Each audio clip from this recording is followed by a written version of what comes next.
do that if you don't know.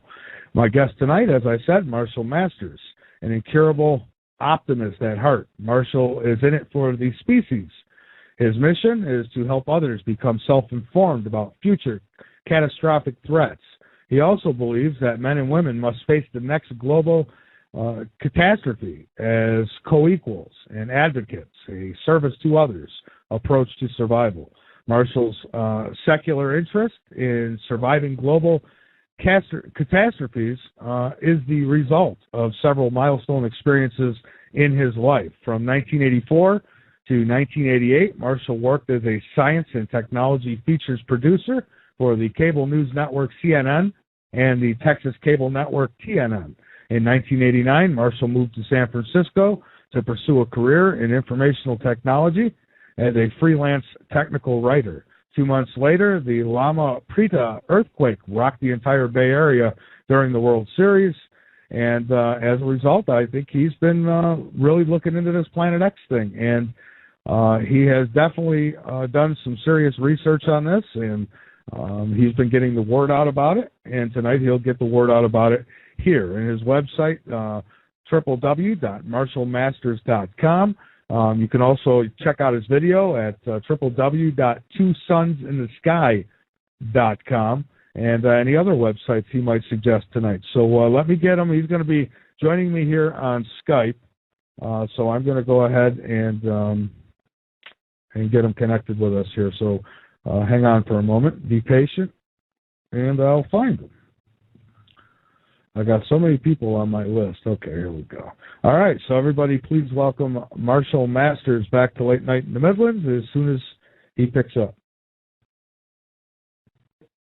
Marshall Masters, welcome to Late Night in the Midlands. All right. All right. Yeah, it's a pleasure to have you back. It has been a while. Yeah, it's been a good time. Yes, a lot has happened since then. That's an understatement. Yes, it sure is. So, yeah, we're live and ready to go. And are you getting any feedback? I'm on my middle speakers, but I can switch to a headset. No, I'm not getting any feedback at all. Good audio? Yeah, good audio. Excellent. All right. So, Planet X. This has been an interest of mine for quite some time now. I've been covering it and trying to get to the bottom of it. I know a lot of my listeners have been saying, Mike, you got to get some more guests on about this. We want to know what's going on. So where do we start with all this? I mean, first off, I guess the big question is everyone wants to know, is this real? For me, it is. Absolutely. So, yeah, I mean, this is something where, and what I'm telling folks, particularly with the study that we're doing now, is believe nothing and observe everything. Right. And that's the only way you just observe. That's what we're doing now. I mean, I just updated our archive image database on this story we're following. We have over 1,000 images. All right. And I mean, I'm starting to feel like I'm, Jim Delatosa doing ufology here, and, we just have this massive number of images, and folks are responding in different ways. By and large, I mean, the video that we put up is 5-to-1 positive. But on the folks that are not positive on it, I've never seen a more vocal group of hand-wringing and anger, since I started doing this. The topic is, this topic, and particularly what we're following now, seems to really provoke, in some people, some pretty negative reactions that are just emotional. Yeah, absolutely it does. I know because I'll post some of these shows on YouTube, and it got to the point where I had to monitor the comments on the videos because people just, the dumbest things that they say. I mean, I guess, I don't know if it's out of fear or denial or what the deal is, but they do get pretty angry, some of them, when you bring this up. Some of them get really angry. It's, to me, it's just kind of like a big cognitive dissonance circus. And cognitive dissonance is a technical way of saying, don't confuse me with facts, I've already made up my mind. And, that's what happens. People see this and whoop, it hits something with them, and they just become irrational, difficult to deal with. Explain to me this, explain to me that. You get the lines like, well, it seems logical to me. When you hear that, trouble's coming. Right up there with, in my humble opinion. Yeah, exactly. But, one thing I've been telling people is, okay, if you haven't took a grasp on Planet X and you don't believe that's real, you cannot deny the changes that have been going on this planet. So something's behind all that. Yeah, and that's really what drives traffic on the topic. I mean, after the Mayan calendar, the genre really has gone quiet. But I've seen these cycles before, and what brings people back is not some sort of mass delusion that some folks would tell you, but what brings them back is they're seeing what's happening in the world around them. They're actually looking and taking note, and they can't explain it. I mean, like today, oh my God, this poor guy dies when a sinkhole eats his house in Florida. I know. And excuse me, I don't think they're fracking for anything down where that guy died. So, we go through these rationalizations. Let's see, what is it? Let's see, with earthquakes. I love the earthquake thing. I mean, I've been doing this since 1999. I can remember when I first started doing this. A 6.0 anywhere in the world was evening news, period. Now, it doesn't make the evening news unless you're a 7.0 with at least a 4-digit death total. You got to have over 1,000 people die, and it's got to be a 7 before it gets any serious attention. Otherwise, it might be one of these little blips of, we had a 6.9 to 11. And then next thing you know, they're off selling credit cards and tampons, and that's it. Yeah, that's right. And that's something that I have noticed, is the earthquakes have picked up. And some of the debunkers out there will say, well, no, it's just that there's better technology now and there's more news outlets, and that's why you hear about more. And I don't buy that. Well, excuse me, but that's a whole lot of you know what I mean? Yeah, absolutely. And I'll repeat that for those of you who speak French. And let's talk about that one particular argument, that there's more stations. Well, yeah, there are more stations. And that's fabulous, because these stations are giving us a ton of information about these small quake swarms.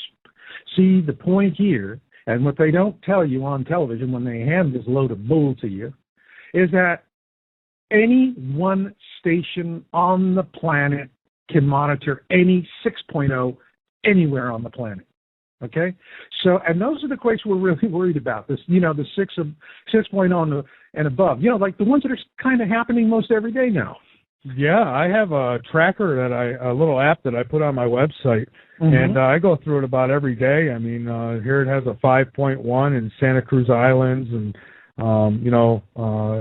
I'll see every now and then. I'll see 5.8s or 6.0s, but I'll see them every day, and I don't hear anything about them on the news.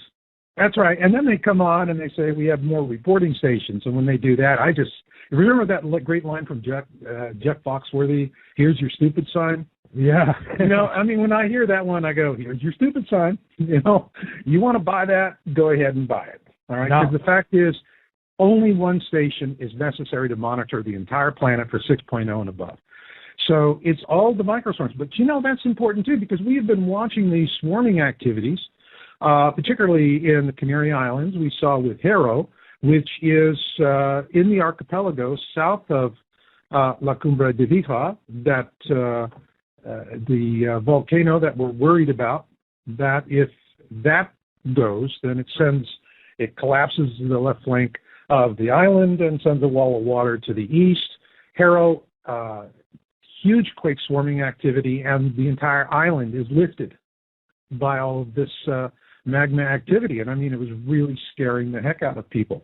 Was that mentioned in the news? No. And right now I'm looking at this earthquake app, and it says there's a 6.5, and I think I'm saying this right, Kuril Islands? Yeah. Yeah. So a 6.5, and I bet you won't see it on the news. Any death toll? No, it's not saying anything about death toll, just 6.5, and it happened Friday, March 1st, it says, at 20, or at 13:20 hours. Nah, that doesn't meet the criteria for if it bleeds, it leads. Sorry. Yeah, exactly. Yeah, they need a lot of death. Can you give me a bloody story? You know, I mean, well, I was just being facetious. I don't want a bloody story, but that's what the media says. Just give us blood. That's all. We were, blood they got to report. The rest of it, well, unfortunately, dead white females and fallen rock stars and sports guys. And I don't know. I mean, it's all these yellow journalism topics that they kind of seem to roll through from one to the next. That's right. So tell me, when did you say 99 is when you first took an interest in Planet X? And tell me what it took for you. I mean, you obviously did a lot of research. And at what point did you finally say to yourself, oh, my God, this is real? Okay. Well, in 99, what we started with, in 1999, my first thing I started with the Millennium Group. And then I started wanting to study global warming. And the guy who was running that site called me a uniformitarian. And I didn't know what that meant at the time, other than it was just time to go somewhere else. And so I got together with some other folks. And what we were doing was we were trying to determine this because during the 90s, all right, I had a travel business to Russia as a tour operator. And for several years, all right, from 93 to 98, every winter, fly out in December, fly back in January, always on Aeroflot. Well, I was in the travel business, you get a deal. But also I like the Russian jets. They're more comfortable than American jets. And they took the polar route, which was more direct. And I'm always going over the pole. Not going over is at night. But on the way back, it was always during the day. And I never forget that first time sitting in an Aleutian at 35,000 feet with my face glued to the window, for hours. I grew up in Arizona. To me, snow was something you went to the corner 7-Eleven, they put it in a cup with some flavoring, bada bing, there you go. Okay? And I'm seeing snow as far as I can see from one end of the earth to the other. It was the very first time in my life I ever saw blue ice. That's old ice. Wow, that was amazing. It was all beautiful. It was unbroken fields of snow, just as far as you could see in any direction. And over the years, progressively, year after year, it was never kind of like highs and lows, up hills and valleys, as Johnny Carson would say. It was just a steady deterioration. And by the last trip I made in 1998, what had originally been in 93, this incredibly beautiful field of white snow and blue ice, and was so busted up now, it looked like the broken windshield of a car in a wrecking yard. It was that smashed up. Wow. And when I saw that, I said, okay, do I believe my lying eyes, or do I believe the guys the energy companies are paying to tell me not to believe my lying eyes? I pondered on that for about half of a New York minute, and it was definitely, I'll go with lying eyes. And that's what I was really trying to figure out. Why was the pole melting? And we got into that, and we started saying, okay, you have global warming, and then the whole case is it's anthropomorphic warming. We're emitting all this CO2 and, burning the lungs of the planet, the Amazon rainforest, and all these other things that we're doing. And the question was, is mankind solely responsible for what we're seeing? Well, we did a lot of study, 3 of us doing this, a small group of Minsons, and what we found was that anthropomorphic causes are authentic, and they are contributing dramatically to the problem. But what's principally causing the weather is that it is coming from the sun. And, because you go back and you see it. I mean, the sun is warming a very small amount, but a very small amount for the sun, down to less than 1%. For us, that can be a big percent. And so that's what we were seeing, was that the Earth was warming in response to the sun. And what told us that was we started looking at what was happening with the other planets in the system. All right. I said, okay, we got an atmosphere. I was just going to say that. Yeah. We got an atmosphere. Mars has got an atmosphere. Okay. What's happening? Well, we look at Mars. You look at Jupiter. You look at anything that's got an atmosphere, everything's perturbed. And even more so today. It's even more so extreme today. So we see all of this going on. And obviously, if it's just the Earth and Mars is not having any kind of warming, by the way, the warming on Mars, if Earth experienced that same degree of warming, we would be extinct as a species, period. Right, because Mars, I believe they registered a 40-degree temperature on Mars about a month ago. Yeah. And that's 40 degrees. We can live in 40 degrees. Yeah, you know, that's kind of like Poughkeepsie. But so, you know, we're seeing all this stuff, and we're going, okay, so it's the sun. Well, what's making the sun good? Now you got to, you know, you get to these decision forks on the path.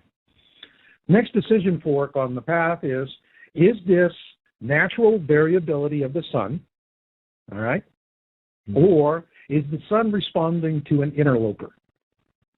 So we've got 300 years of information on the sun, which really, you know, we think 300 years is a lot. It's kind of like a fast blip on a cosmic scale.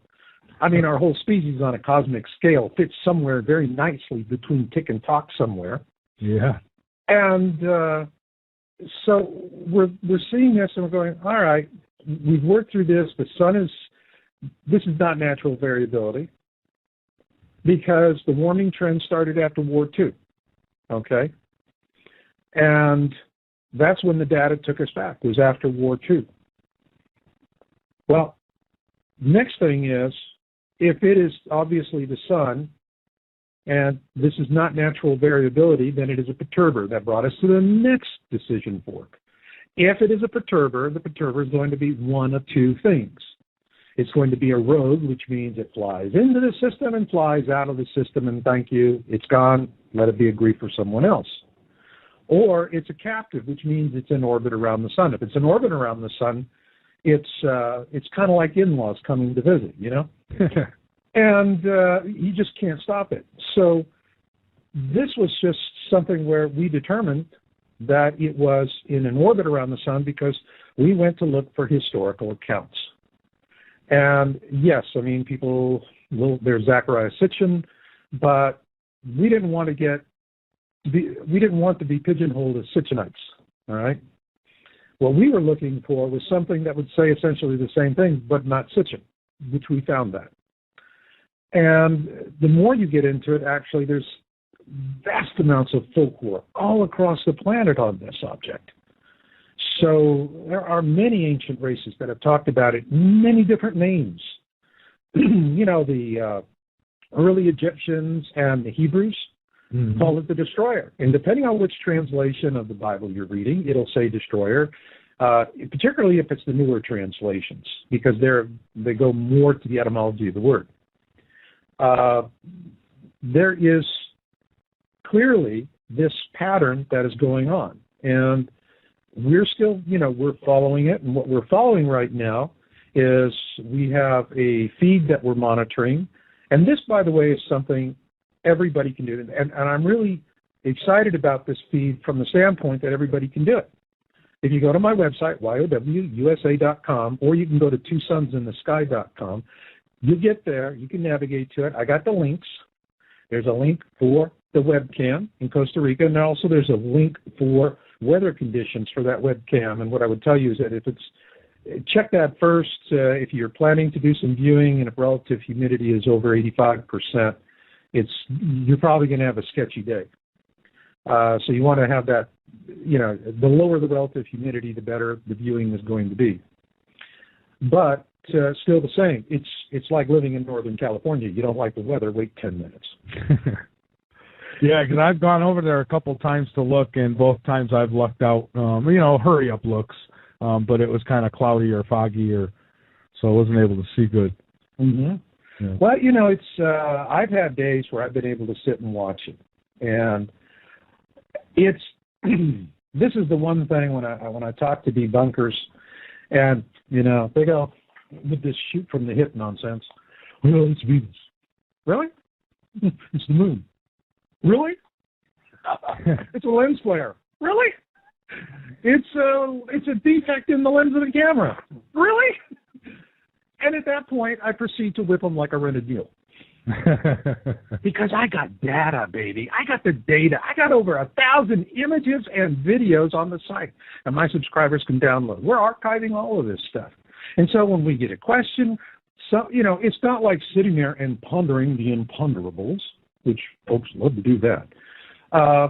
If I got a question, I don't post-mortem the results. Because personally, I'm doing everything I can to debunk my own data because I really don't want this to be what it looks like it could be.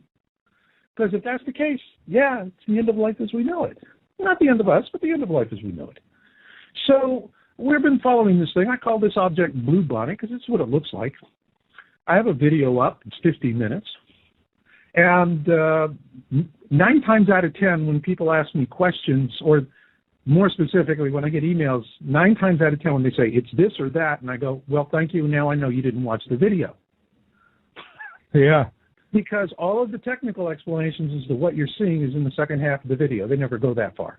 They get into it for a few minutes, see something, and boom, have an emotional reaction, and next thing you know, the babble comes out of the mouth. I'm just saying to people, hey, why babble? Why be emotional? Why be crazy about it? Whatever's going to happen out there is going to happen out there. We can't change it. We can't legislate it. We can't sell it to Wall Street. Okay? So just deal with it. See what it is. Observe it. And let it speak for itself.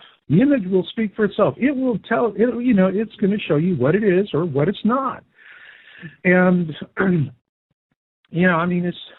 there's times, I wake up in the middle of the night and I go, hey, I think I got an idea to debunk this. Yeah, oh, great, love it. I'd go back into my database. Like I said, over 1,000 images and videos. In all the years you've been interested in Planet X, has anyone said I've got 1,000 images of anything? No, but, I've only seen for a long time, people would put pictures and YouTube videos out. And the only problem I've ever had with that is I don't know the people, so I don't know if they're goofing with anything or, that's the problem I've had. But when it comes from someone like you and a couple other guests that I've become friendly with, well, then I've learned to trust the data that's, shown to me. So based on what you have and based on some of the other stuff I've seen, I have to admit there is something out there. Yeah, and, we're observing this object. First off, whatever this object is, it's close to the sun.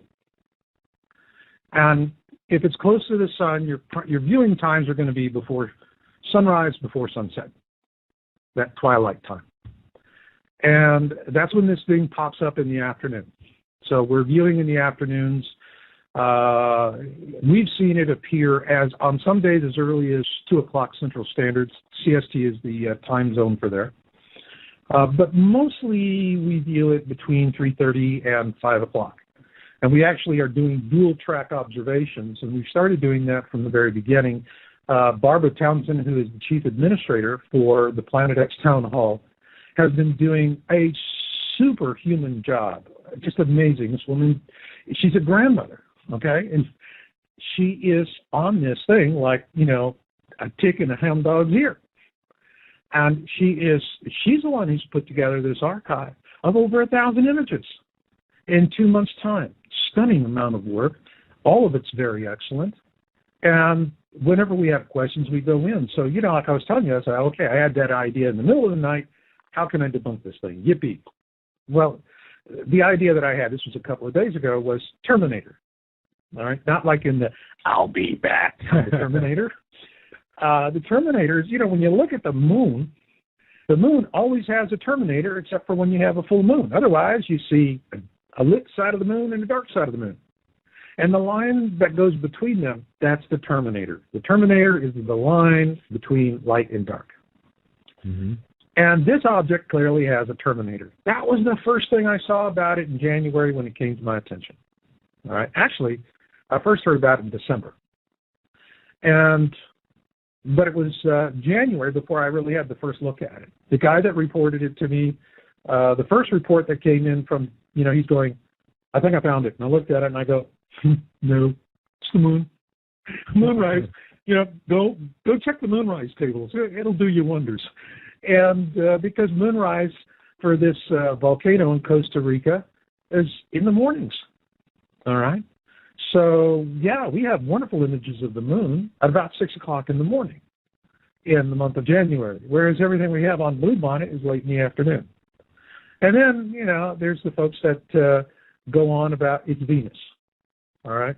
Well, no, it's not Venus. Because this thing is, we have images now dating back to 2010 that we're looking at, some motion studies that came from a fellow there in Costa Rica who was fascinated with it. He posted a series of videos and then never did anything more with it. We also found a substantial database of images from last year, and that was from the United States Air Force Academy up I don't want to say which one.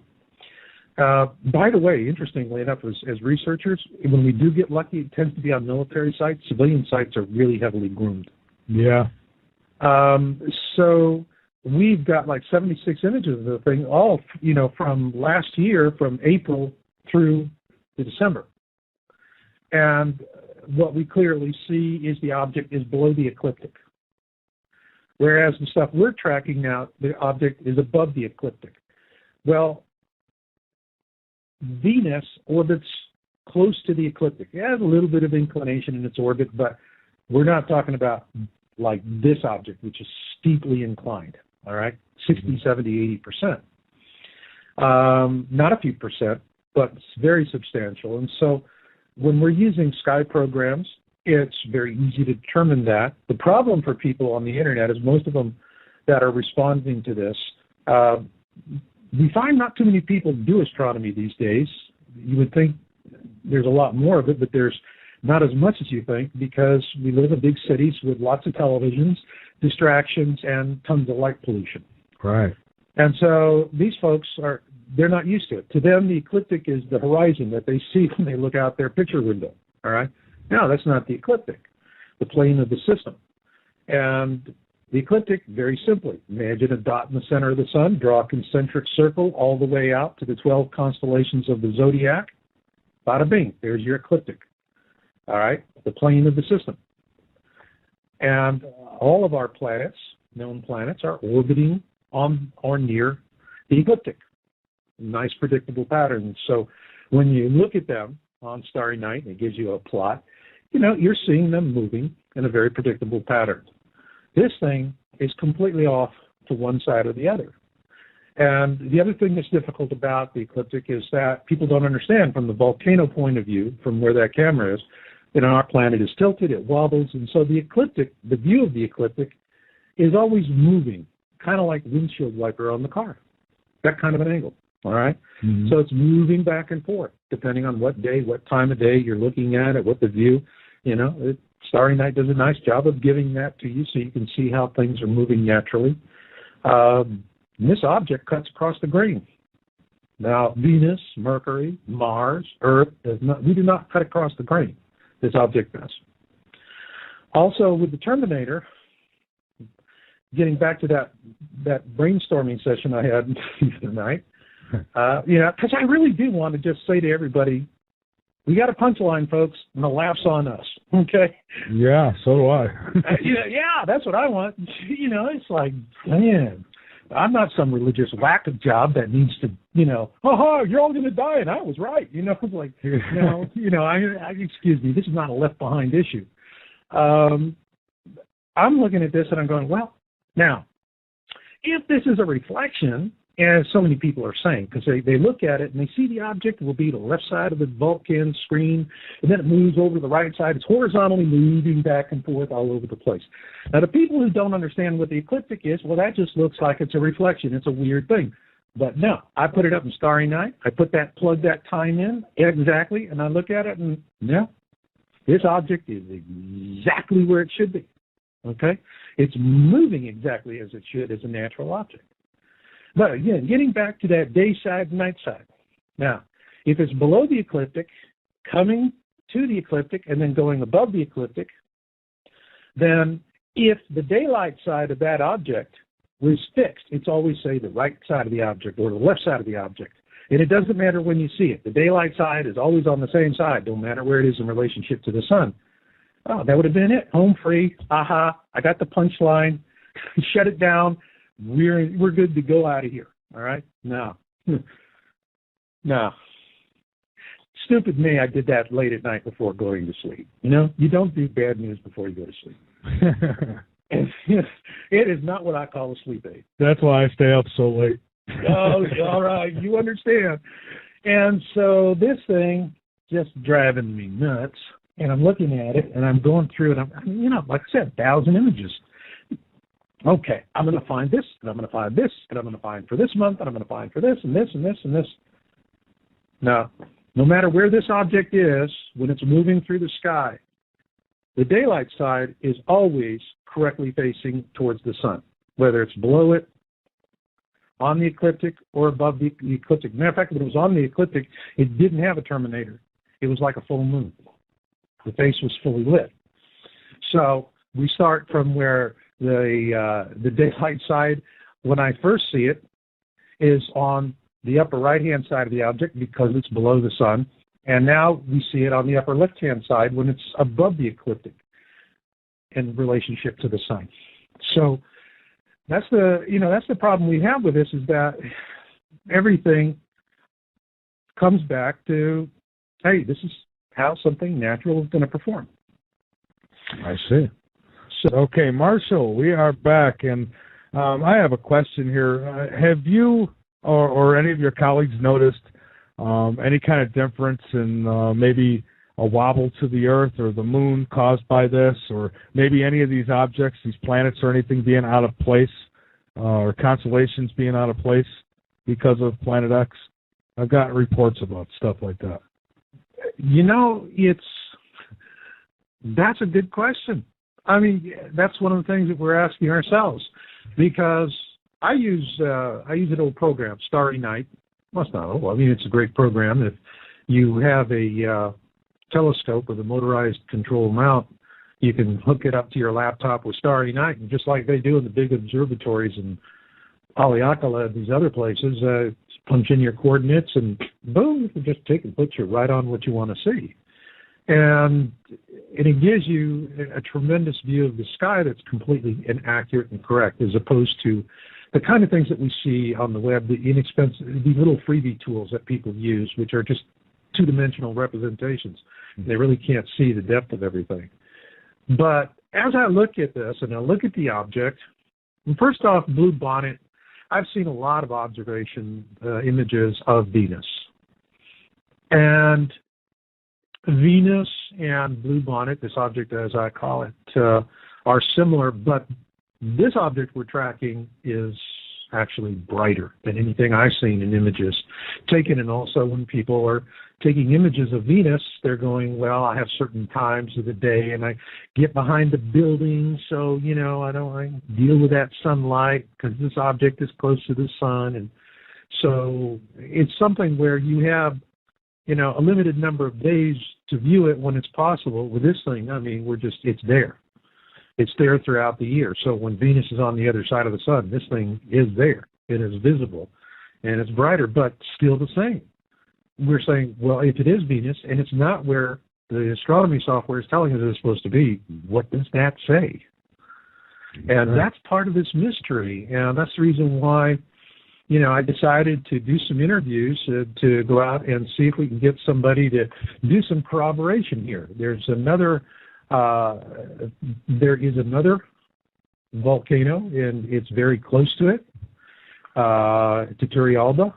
Now, Turrialba is closed. We can't get up there. It's an active volcano. It last erupted last year, and it's venting toxic gases. It's got a very active vent, and so it's just not safe to be there, whereas Irazu is fine. And Irazu actually is a little higher up, and it's just a little bit below, closer to the equator than the other volcano. But you're talking about, I mean, there's a picture that is taken from an airplane, a Cessna 182. You can see both volcanoes from the aircraft.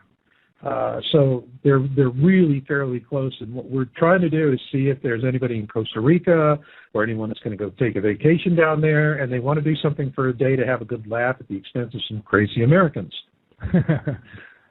And to go out there, make sure they're there in the afternoon from about 2 to 5 o'clock, and with a nice camera, and to see if they can, if the viewing conditions permit, the object is visible. That, of course, is viewing conditions, and that's part of the thing that another big debunking issue we call it dances with clouds.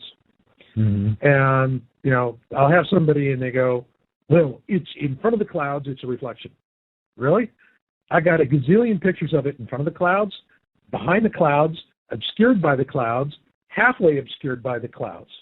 How do you explain those? Well, we're not talking about those. We're just talking about this. That's the answer. Yeah, of course. It's kind of a convoluted logic dance. You'll say, is this a real object? And you look at it and they go, no. Why? Well, it's not real because of this, this, and this. If you had that, and that, you'd have a real object. But you've got this, this, and this. So I got 1,000 images in my archive. I go get a whole bunch of that images, come back, show it to them, and what do they say? Still a reflection. What do you mean? You said this, this, and this wasn't real, but that, and that was real. I got that, and that for you. You say it's not real too, and why? Well, isn't it obvious to you? It's not real because that, and that is not this, this, and this. It reminds you of that old comedy routine, who's on first? Yeah, they seem to always have an excuse. And, and I've looked at pictures, and I'm honest with people. I'll say, well, that could be a double exposure. That could be, and, most people will prove to me why it's not what I think it might be. Mm-hmm. And, and then there's some who try to play pranks, and they put false information online. I think, there's got to be debunkers that are actually paid to be out there for things like this, and they do a good job of confusing people. They do, and for years I've been watching them plant these cell phone sundog videos, and the reason why I know is I got taken in by one in 2003, and you got to deal with. Back then, I was dealing with a guy who was, former intelligence. And you always want, maybe they're still playing the other side of the street, Yeah.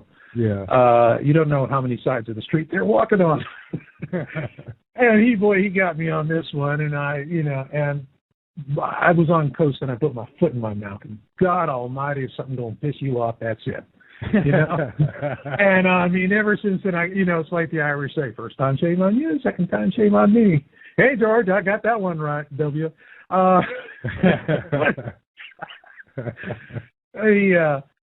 So I have been on top of this, and I've watched it over the years. And first thing you have to understand is paid disinformationalists are not rocket scientists, okay? These guys basically do this to pay their child support. That's it. Right. They are not clever. They are about as petty as cheap little retail clerks. The kinds that'll switch the price tags on you. Yeah. And, these guys are, you can just spot their modus operandi, coming from a mile away. I can read it so easy, but I've been doing it for so long. For other people, it's always, we can give it the benefit of the doubt. And that's where all of this disinformation always thrives, is right at that benefit of the doubt margin. And, just enough to get your interest, not enough that you can actually independently verify whatever nonsense is being said. But if it's what you want to see or what you think you want to see, you kind of dispense with all that betting nonsense, and you go straight to the, I believe, That's what happens.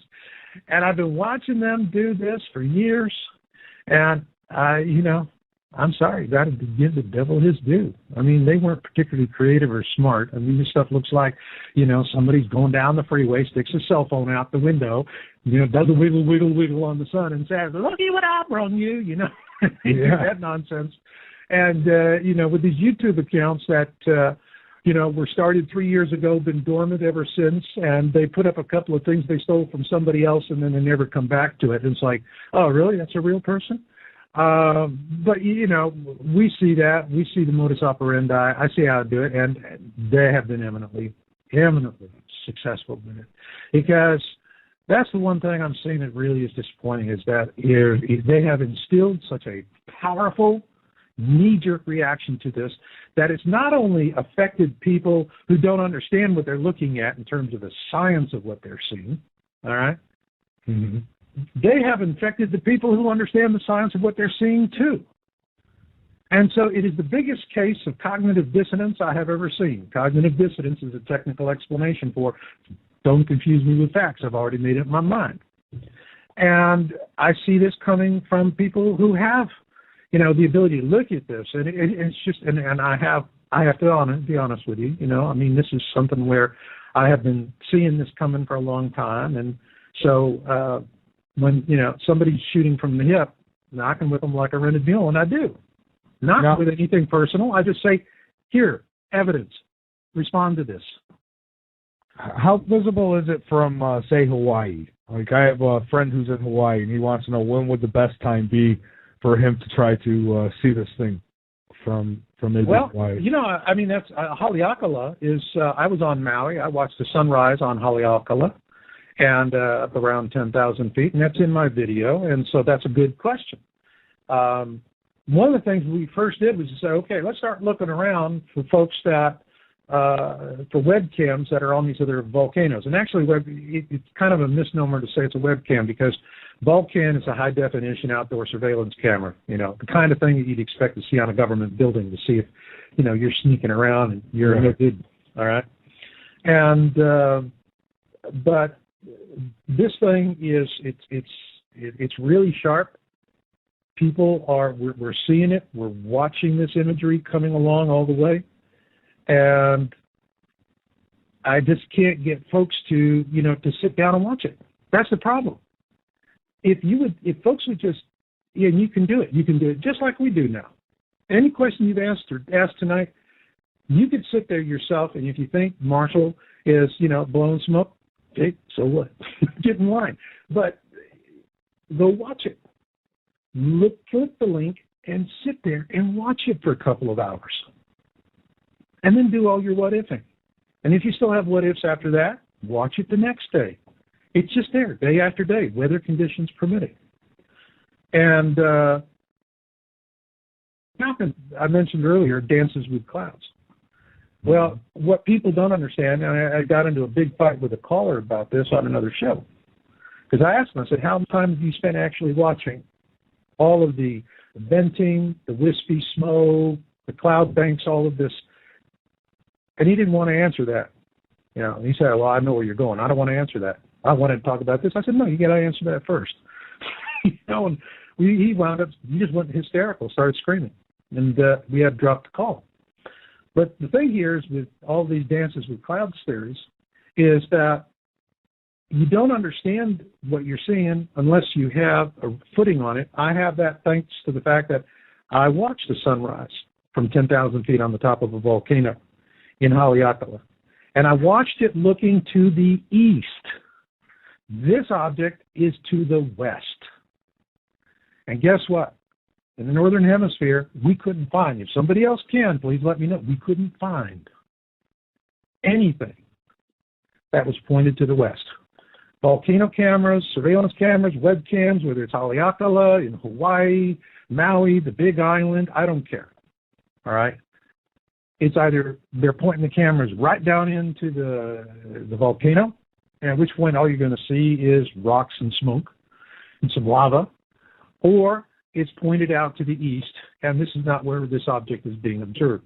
The other thing is you're up around 30 degrees with Haleakala and Maui, whereas we're looking at 9 or 10 degrees with these Costa Rica mountaintop observations that are coming from the volcanoes, and about the same height. So if he's going to go up to Haleakala, for example, since I've been there and I'm familiar with it, and it's a stunning thing to do, be sure you're there in the afternoon. And you're looking out to the west. But conversely, I would say try Haleakala in the morning as well, before sunrise, because that's when this object is going to be visible, before sunrise or before sunset. But we haven't found anything anywhere else that's getting a good bead on it looking to the east. It's just to the west. It's this one thing, and frankly, there's on the 10th parallel, there's not much. You got Costa Rica, then after that you got Caracas, Venezuela, and Ho Chi Minh City. Ho Chi Minh City is like less than 100 feet, above sea level. But for you folks out there in Vietnam that are listening into the show, if you see it, give us a jingle dingle, will you? Yeah, and I tell people this all the time. Is if you're in a part of the world where you can view this, let me know. And I have had people send me pictures of two suns, but again, I'm at a point where it's like, do I know the person? Do I know I can trust the person? And that's where I get leveled off at. Now, I believe this object's real. I believe it's out there. But again, I'd like to see it. I would love to see it with my own eyes. Well, if what we're looking at is the object, I'm seeing it most every day. Yeah. Hey. Okay. And, I'm looking at it. But I also have to tell people is that we have to be practical. What we have right now is a very, very compelling single source, the Volcan feed coming from Turrialba volcano, which is operated for the benefit of the people in Costa Rica by the university, because the locals down there are watching that raw camera feed all the time. Because if you're at the foothill, if you're living on the foothills of a volcano, a stratovolcano, you want to know when it's time to start running downhill, screaming, "Feet don't fail me now." Yeah, exactly. And so they put it up there. It's a raw feed. It's unedited. It's not Photoshopped, which is, somebody said it's all Photoshop. But I sat there and calculated that this camera, the raw feed coming off the camera is probably putting up somewhere around 60,000 images a week. And I asked the guy, I said, if it's Photoshopped, 60,000 images a week, 24/7, how many Walt Disneys and how many Pixars would it take to make that work? Exactly. Here's your stupid sign. Right. Well, Marshall, we've got a couple calls, and okay. So I'm going to go ahead and take them. I'm going to call off your area code because my screener is unavailable at this moment, so we're going to take a chance here. Oh, boy, we're skinny dipping now. Huh? Yeah, we're skinny dipping. Let's go with 662 area code. You are on Late Night in the Midlands. Hey, what's up, guys? Hey, how you doing? I'm pretty good. How are you guys doing tonight? Great. So where are you calling from? I'm calling from Olive Branch, Mississippi, man. All right. Well, welcome aboard. Yeah. I've been trying to convince, like, my mom and my dad, everybody that Planet X is real, et cetera, et cetera. And, I mean, seriously, the phrase that I've come up with that, well, not really come up with, I've come across that describes, how ignorant these people are is it's pretty easy to fool someone. What's hard is convincing them that they've been fooled. And basically, I just wanted to say that the Holocaust was the best thing that ever happened and that Adolf Hitler was an absolute saint. Okay, well, good for you for feeling that way, and I don't know. All right. So, Marshall, I don't know where that was going. Well, all my family in Europe on my mother's side were killed by the Nazis, so that's where it's going. Let's get another caller. All right, let's try another one, and not so sure how this one will go either, but we'll give it a shot. It's a YouTube name, so we'll take another chance here. You are on Late Night in the Midlands. Yeah, can you guys hear me? Yes, I can. I got a question. Are you a neo-Nazi like the other guy? I mean, come on, Oh, no. No, that's like, people are retarded, man. I don't even know what they're doing. I got a question about, how the meteor hit Russia or whatever, the asteroid. I was wondering, do you guys think that, there might be more on the way? Could that be like a sign that, Nibiru and all that stuff? I don't even know all the names. I just know the Planet X stuff supposed to hit us and all that. When do you guys think it's going to happen? Well, that's a good question, caller. All right. First off, you have the first thing I noticed about that impact in Russia was I think it was a DA-14, 2012, something like that. NASA was making a big thing about it, came closer than our geosynchronous satellites and all that. And while NASA is doing all the publicity and looking at this thing, which was a non-event, the biggest flipping rock to hit the planet in over 100 years smashes in and catches these yutzes with their pants down. Yeah, okay? We didn't even see it coming. Didn't see it coming, and I just had all kinds of fun laughing hysterically watching NASA explain why they were wrong for all the right reasons. Okay, they do that pretty well. But you know, if you've got a perturber coming into the system, okay, you got a big thing passing through the system, you got to expect somebody to say hello to my little friends. All right? Exactly. This thing is going to be pushing and pulling all kinds of stuff with it. As a matter of fact, on the site there's these guys, Astronomer 00 Skyview team. And they actually have been imaging this thing with their infrared rig and reporting on it. Their reporting is very similar to what we did back in, people say, well, when am I going to see it? I tell them, I've been seeing it ever since, 2008, when I started publishing disclosure videos from the South Pole Telescope. And so if I want to see it, I just go back to those old videos. And I find there's a very consistent pattern where you have a large dark sun with multiple satellites, planets, and moons, and there's a hellacious, iron rust field that's coming with it. That concerns me even more than the rocks, okay? Because that takes me right back to 10 plagues of Exodus. That first plague of Exodus, that the water was turned blood red. Now, we've gotten into accounts in the Colburn Bible, which was actually started by the ancient Egyptians. It was their 9/11 report, if you will. They were trying to figure out how these scrappy little Jews, with their little god, whooped their pantheon of super Egyptian gods, okay? And they're trying to figure out, okay, what's their secret god weapon here? We're going to get us some. It never worked out for them, but we got a great book out of it. They described this thing, and then they describe it in great detail. It's very clear. This wasn't just something that happened in Egypt. Exodus was a global disaster, all right? As a matter of fact, after Exodus, and according to the Egyptian accounts, the Pharaoh of Exodus actually was leading the charge. He wasn't up on the hill. He was leading the charge. He was down there. They killed over half the Jews, and the Egyptians going with them. And then the water came in, and that was it. Hasta la vista, baby. All right. Yeah, the meteor. Like I was thinking, like it just happened. Like it was like 6 years later. I mean, it was like the meteor came in. It was almost like Hitler's people sent the meteor up. They were so advanced. Okay. So there we are. Well, I can't say anything about that because I never saw it. No, I can't either. But hey, thanks for the call. I do appreciate it. Good question. But let's get a little serious here, though. Okay, so this thing's out there, and you do have plenty of pictures. Over 1,000 pictures? That's right. Video evidence, and so now what can we expect? I mean, out of this, some have told me that the worst has happened. I don't believe that. I think that it's going to get much worse. What can we expect? I can tell you what we're working on with our data analysis. And, we've just been, in the last month, our archive has more than doubled, okay? And so right now we're just inundated with information, just inundated and trying to parse through it. But initially what I'm seeing is that the object, when we got this thing, we first started watching it, it was tracking north of the ecliptic.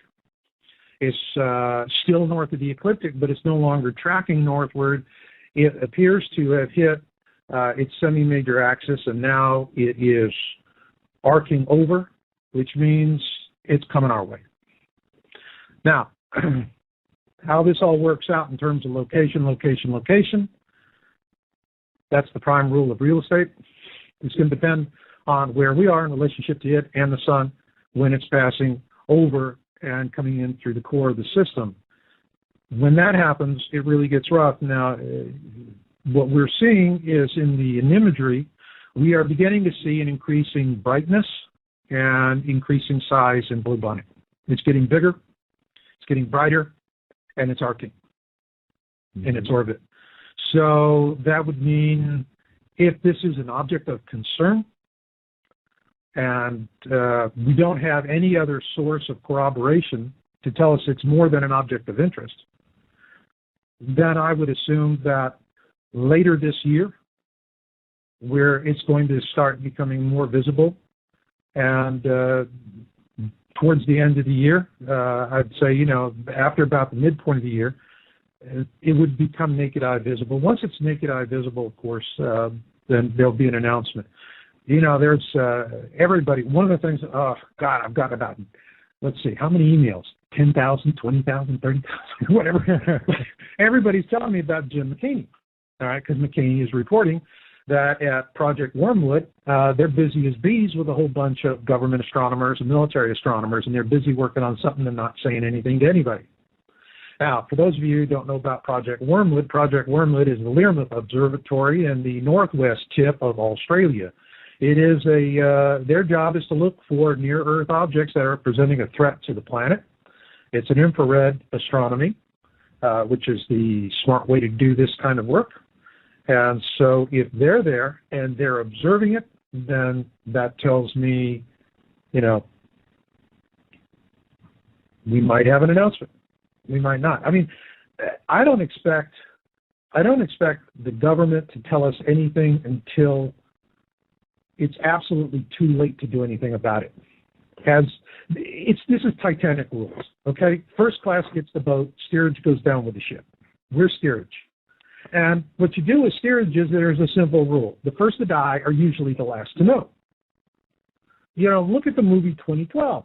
These people all over the world are plots and dead. They don't know why. Okay? Yeah. Except for the schmucks that are heading for the boats. And that's Titanic rules. And so, and for years I've always heard people go, oh, our government would be honest about something like this. Oh, I hear that all the time. Well, if it was true, we'd hear it on the news, and the government would tell us, and that just makes me want to, turn to stone and crumble. Yeah, here's your stupid sign, because you ask these people, you say, can I ask you a question? You believe everything the government tells you? No. So where's this imaginary truth threshold? Yeah, if you're going to believe that, then you might as well believe everything you read on the internet, too. That's right. That's right. That the tooth fairy's a registered Republican or whatever you want. But, hey, that again is people just believing what they want to believe. Because it is 10,000 times easier to say no than it is to say, what am I looking at? And NASA... That's the question nobody likes. What am I looking at? You're right. And I just was going to mention that NASA had put out an article, it could have been a year ago now, probably a little over a year ago, claiming that they had located a brown dwarf star that was supposed to be caught in some type of orbit behind the sun. So it seems like they give little signs here and there about stuff. Trial balloons. Yeah, we get the trial balloons. I think the one that's interesting is Comet Ison. They're saying later this year is going to be brighter than the moon. Isn't that convenient? Yeah, isn't it? And that's what I said. I thought about that when all the hype was going around about Comet Elenin, too. And I thought, well, maybe they're telling us we're going to see this in the sky because they're covering up for what we're really going to see. But that wasn't the case with Comet Elenin. But with this next one, that could very well be the case. I remember Comet Elenin. I covered it. I had a very popular video on it. And I did that video principally because all of us, we were seeing, it was like, this took us back to 2003 with Nancy Leader and Mark Hazelwood and the big Nibiru flyby scare of 2003. That was a non-event. That was, as a matter of fact, on our website. I have an exclusive interview with Zachariah Sitchin just about that exact thing because we were saying, no, ain't going to be here. Sitchin was saying the same thing, ain't going to be here. He called me, woke me up on a Sunday morning, says, I want to give you an interview. I said, I'll take it. Yep. Hell of a guy. People knock him, but I'm going to tell you something. This guy dotted his I's and crossed his T's. When we did the story, I said, okay, Mr. Sitchin, I'll let you, have editorial review. After the third time he edited his own edits, I said, that's it, I'm going to press. But, it's, hey, people are just going to believe what they want to believe. And you deal with it all the time, and you see it, and I see it. And for me, I think where it really gets me to right now, to be honest with you, Mike, is I am not so much interested anymore in really explaining this to people because right now it's technically arcane, I mean, it reminds me of when I was a kid growing up and there was Walter Cronkite doing this Gemini program or whatever it was, and he's going, now, this baseball and this football I'm holding are not to scale. But it's just, you're, imagine, if you will, and we were all with it, so we didn't care that nothing was to scale. But I don't have that advantage here. So I'm really shifting my focus right now from public education on this to just reporting on it, amassing the data, because maybe I can do what the ufologists are doing. That's their tactic. I'm inspired by that. They're building, just simply this massive amounts of evidence. And it's, and it's just getting more massive every day. Their hope is that they would force disclosure. And so if this object of interest is Planet X and it's inbound and it's going to give us a good whack, if this story that we're breaking can force disclosure even a day earlier than it's already planned, that's a day more people have to fight for their lives. That's right. And, some say, Obama's going to announce it, and I don't see it. I don't see the government saying anything until they absolutely would have to, and that would mean we see it in the sky, and it's probably almost too late. They're going to announce it when it crosses the 7/35 threshold. Now, and what I mean by that is when everybody on the planet could see it with a pair of 7x35 bird-watching binoculars, the kind we like to use in football games and whatnot, that's about the time they're going to get the itch that they're going to have to level with the story, just before it becomes naked eye visible, which means once it crosses that 7x35 threshold, that's when they get a serious case of the itch and they got to do something. Because if they announce after the object is visible to everybody on the face of the earth, then they're really going to look like what they are. Absolutely. Marshall, hang on with me for a moment. We're going to take another break here, and then we'll come back. And the good news is that my screener is back in the house here, so maybe we can actually get some decent calls. Marshall, we are back, and we do have some calls. And I know this next call will be decent, so we'll go ahead and take it if you're ready. I'm ready. All right, let's do it. James in Massachusetts. Welcome aboard, James. Yeah, thank you, Michael. How you doing, Marshall? Hey, James. How you doing? Well, pretty good, I guess. We all know about these chemtrails and stuff, and I go to a lot of conferences. I went to the chemtrail conference last August, and Debbie Tavares got up, and they started booing her when she tried to say that chemtrails were good asking if chemtrails were good, and she never did get to finish. But my question is, they're putting aluminum, parts per million, like 600, well off the charts. And aluminum is non-metallic, right? Is it possible that they're putting these aluminum covers on the North and the South Pole to prevent electromagnetic discharge between whatever's coming in and Earth? Well, that's good. I mean, chemtrails have been, I can tell you that when I started Yowza, all right, back at that time, the fellow that helped me start it was former defense and very, very knowledgeable in it. And one of the first things he cautioned me, he said, watch out for chemtrails. You talk about it, you're going to get hassled by the wrong people. And so it was, one of those things, well, I'm heading for Planet X, so there's no point in lifting a rock to see what's under it if you're going to get bit. But I remember one of the most stunning things, a conversation that I had with a close friend. Now he's a retired pilot. He was a 777 driver for a major airline. And he did either South America or Hawaii. And one of the things that he was just absolutely furious about chemtrails, because when he's flying, he takes some of his own equipment with him. And when you're in an airplane, for those of you who know how to fly, you got a squawk, you got a transponder. It tells everybody where you're at. Well, these jets that are doing the spraying are in their own controlled airspace, and it's not the same airspace as the military or the civilian. All right, they fly below the civilian jets because the pilots in the civilian jets look down on them doing the spraying. They know the difference between contrails and a vapor trail. They've been seeing this for years. They've been just as suppressed about this as they have been about UFOs. It's that third rail, talk about it, you die, your career dies kind of a deal.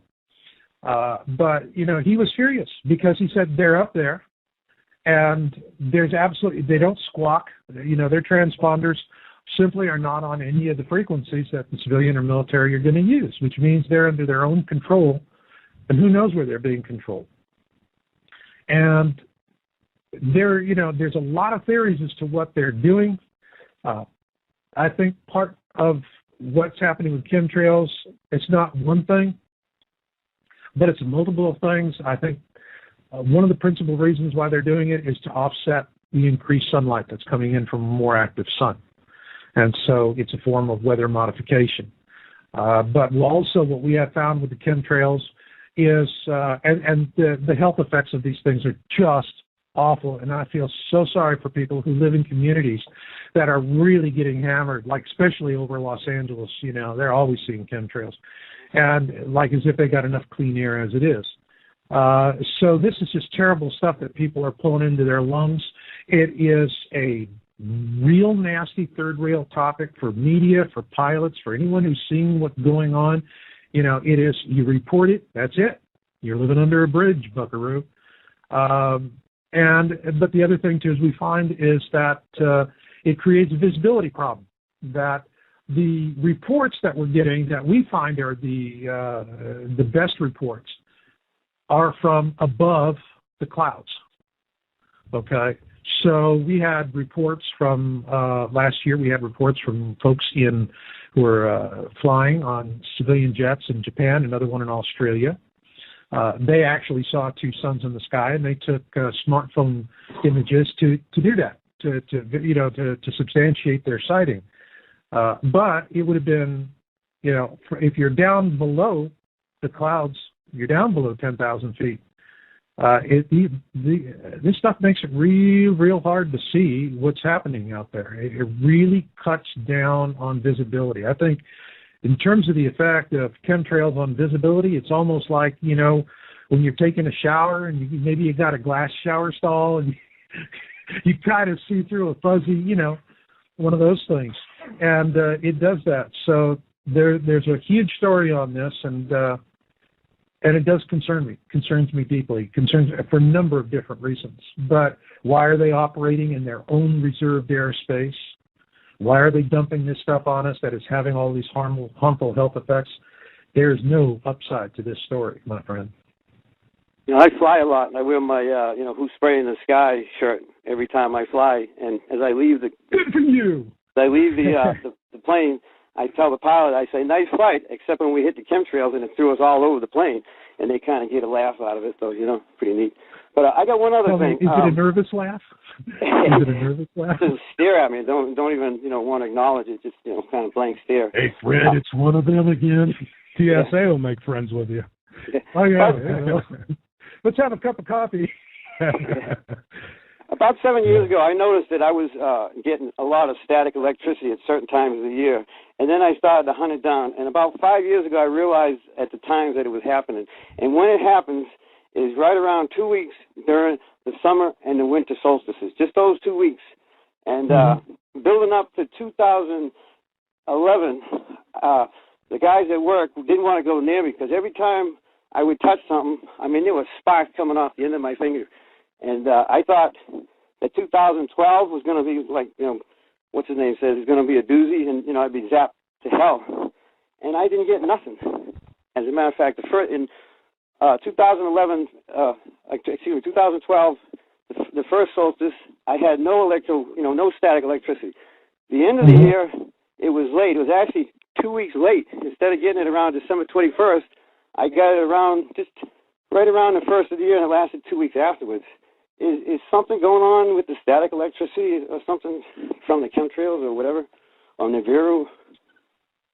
Well, I don't know that the static would be coming from Nibiru. I think that the issues that we have with Nibiru are going to be how it interacts with other objects in the system, which would then have downstream consequences for us.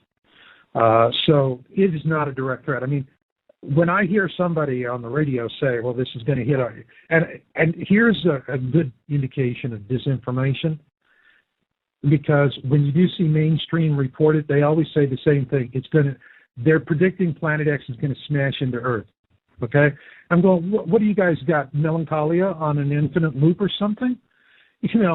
nobody is saying that. We're not saying that it's going to hit the planet.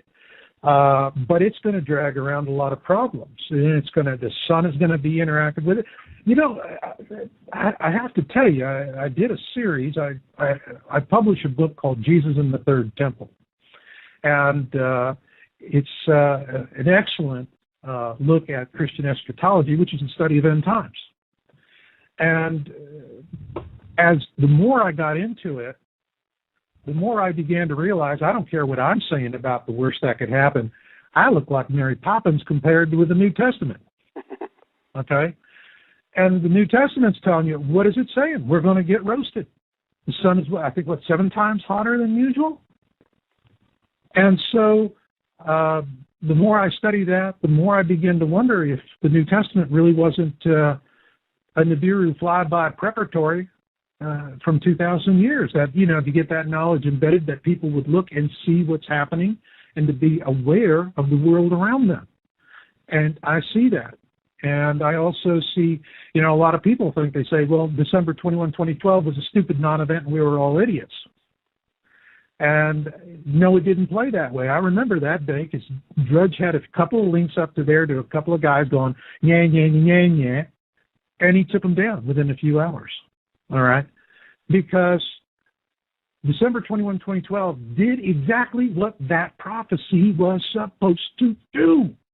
And it did it brilliantly. I've been doing this for over a decade, and I've never seen so many people looking. That's all. Just looking. And that's what a prophecy is all about. It's to make you look and to think about your world and what is happening to it and to you. And so it was very, very successful. And I think that for Christians, as they look into what the content that is in the Bible, that there's no question in my mind, Christianity as a faith has been a very powerful preparatory, but also I've been studying Islam. And I've been looking at some of their predictions. I thought Christians were tough.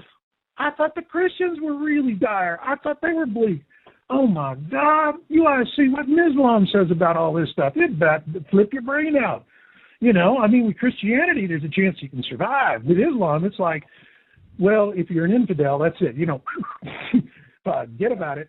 But it's the end of the planet. It's the end of the sun. The black hole eats us. Whoa, their eschatology blows me away. And I keep thinking, man, maybe am I too passive?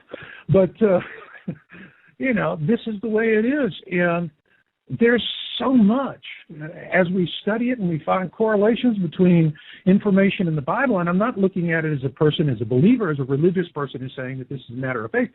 I'm just looking at it like a researcher, and I don't make any difference between the Bible and anything else. It is a source document. I just look at, what are they saying? That's it. That's all. I don't want to, post-mortem anything. What are they saying? My philosophy is believe nothing, observe everything. If you observe long enough, you're going to know what you're looking at. No one's going to have to tell you. You don't have to pay 10% of your wages to get the information. If you just observe it long enough, you're going to know, because it's going to expose itself. And that's what's happening right here. And I think that, people are wondering what is going to happen when this flyby kicks in and it goes. And what I'm fascinated in seeing is how much the world's religions have so much material embedded in them to prepare people for that event.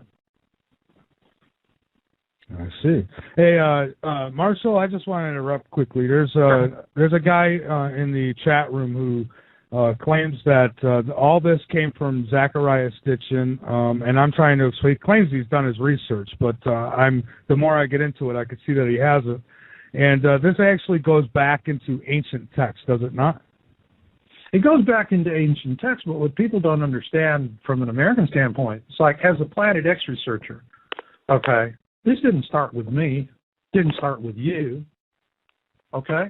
This was going on long before we were glint in Daddy's eyes, all right? Matter of fact, the very first Planet X astronomer researcher was Percival Lowell, the Lowell Observatory in Flagstaff. He got a spot at around 7,000 feet, built an observatory there for one purpose, to find Planet X. Because Planet X at that time was the perturber, it was Neptune's perturber. Neptune has a perturbation in its orbit. You know, a little spot where it does a zigzaggy because there's something out there pulling on it. And they were looking for, what Percival Lowell was looking for was Planet X, which at that time was Neptune's perturber. Now, Planet X is a generic term. And so how did we find Neptune? Neptune turned out to be the perturber for Uranus. And Uranus turned out to be the perturber for Saturn. And that, by observing a known object and perturbations in that object, astronomers and mathematicians were able to calculate where the perturber would be. And the calculations were so excellent that it was once they finished the numbers, very short order, these planets were discovered. They were sighted, but mathematically they knew them to exist. The problem was when Clyde Tombaugh discovered Pluto, it was mistaken for Planet X, but Pluto is only about 60% the size of our moon. It doesn't have enough mass to be Neptune's perturber. And so the search has continued. The next guy to pick up the gauntlet, the next professional astronomer to pick up, was Harrington of the Naval Observatory. He published a brilliant paper on it, had a telescope manufactured to purpose for an observation from New Zealand, and that observation was made, and before the information and all of the data was then shared with NASA, and immediately after that, everything disappeared, and this guy suddenly dies of a very mysterious cancer. Okay? Okay. So, this whole thing didn't start with me, folks. I'm Johnny come lately to the game. Exactly. This has been a long time, and this is, and I'll tell you the reason why Harrington did get killed. I think he was executed. I think he was assassinated to shut him up. I think so too. And I'll tell you exactly what the heck did it. I'll tell you what set it off. He did an interview with Sitchin, and it went on the air. And the minute everybody saw that, they saw a mainstream astronomer with some fringe lunatic wacko like Sitchin. Boom, the sirens went off, and next thing you know, somebody walks up and says, "Glad to meet you, sir," and nobody knows they got all that damn virus on their hands. Slap it, boom, next thing you know, you got a rapid onset cancer, and you are pushing daisies. And so this is a topic that, it started with this, and it started with that, and that's all shoot from the hip stuff. I love it when I get guys like that. I can whip them like a rented mules all day long. Well, according to this gentleman in the chat room, he claims that, Zachariah Stitchin, you, and God, he's got a whole list of people who are nothing but con men, and Planet X isn't real, and Nibiru isn't real, and, but I've asked him to call in. I said if he thinks you're wrong, he's more than welcome to call in and confront you, but apparently he wants to sit in the chat and just debunk. But there you have it. Well, what does that say about that? It says it all. That's my point. That's it. It's always easy to snipe from the background. It's like it's easy for me to shoot down debunkers because they always are shooting from the hip. I don't shoot from the hip. I take aim, and I get the data. Because when I pull the trigger, it's a simple decision of left or right. Which eye do I want to put the bullet through, the left one or the right one? And if you can't do that, don't pull your pistol. Don't slap the leather. Exactly. And what I'm trying to point out here to people who want to argue and say that Zachariah Stitchin made this up or what have you, you can go back in the ancient texts. They mention it there. There's also mention of gods coming from the heavens. I mean, obviously, E.T. has visited this planet. And was worshipped as a god at some point. So, I mean, anybody who thinks that's all bogus, I mean, if you can go outside and you can look in the sky and you can think for 1 minute that we're alone, I don't know. I guess keep watching Dancing with the Stars because, I mean, it's just impossible. I can't believe that people would even think that way nowadays. And then to debunk something, and here's my thing. For me, you don't have to so much prove that something is real. I'm more of the type person, you have to prove to me that it's not real.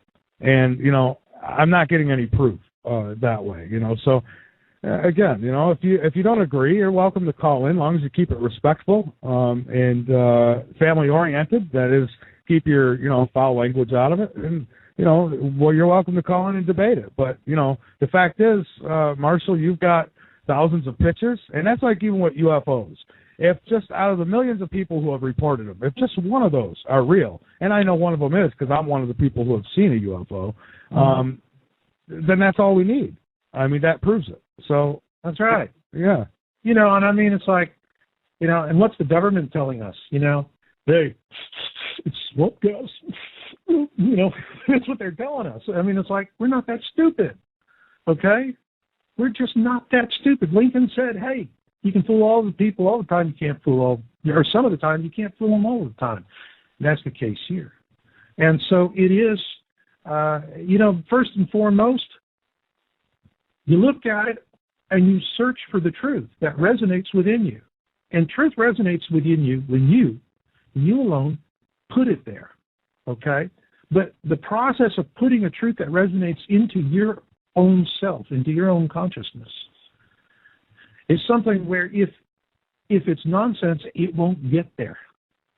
It's the reason why people have so much trouble. They lose faith in belief systems. Because the truth that they are believing in is not the truth that they put inside them, and so it doesn't resonate. And when something does resonate, you know it. You know it. You don't give a rat's cahootie who says what. You know what you know. That's it. End of story.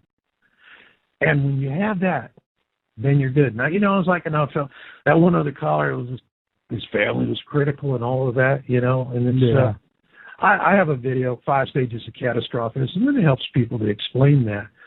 You know, what they kind of miss out on while they're, you know, falling off everybody's Christmas card list is that, you know, it begins with people look at it and they make a spot decision.